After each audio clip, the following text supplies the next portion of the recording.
kukimbia hawajui aim for this marathon, so I'm going to ask some participants some questions. So yes.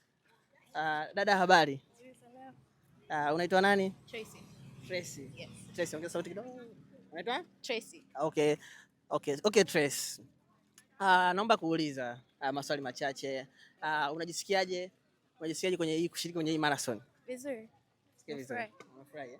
So, unajua aim ya hii marathon? Isn't it for charity? Yes. Yeah. I believe it's for charity. Okay. So, are you sure utamaliza hizi mbio? Maana naona mdogo. Okay, asante sana. Okay. Tuko maeneo ya Aga Khan Hospital na sasa naenda kuhoji watu wengine kupata comment zao 1 2 3, wanasemaje na anajua nini kuhusu hizi mbio. Hapa nyuma kuna washiriki tofauti kama unavyoona. Kaka, habari? Salama, habari yako kaka? Salama kabisa. Unaitwa nani? Naitwa Johnny. Okay John. Unajisikiaje kushiriki kwenye marathon hii? To be honest, najisikia vizuri. Nasikia kama kuchangamka. Naona kama nimeamua kuifungua dunia yangu.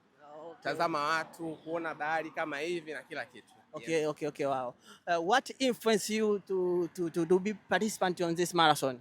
Yeah, to be honest, I want to see a lot of people like here. I want to interact, to see the world, to interact with people whom you don't know next time. Yes. I might interact with them. I will see managers, I will see students and other people. So, yeah, I feel happy to be here today.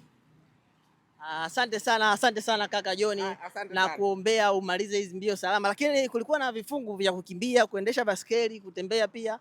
Kwa nini umechagua kutembea kaka Joni? Mimi ni mzito. Kutembea kwangu mimi ndo kama naona nitaweza kumaliza. Maana ingekuwa ni kukimbia, nina mazoezi lakini hapana, siwezi nikaendana na pesi ya watu. Maana watu wamejipanga kwa ajili ya hili tukio.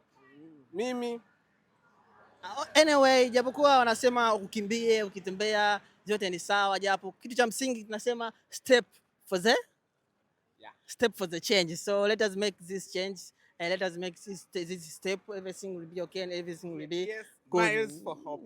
Yes. Okay. Asante sana. Kama unavyoona watu wanaendelea na hizi mbio, wengine wanatembea.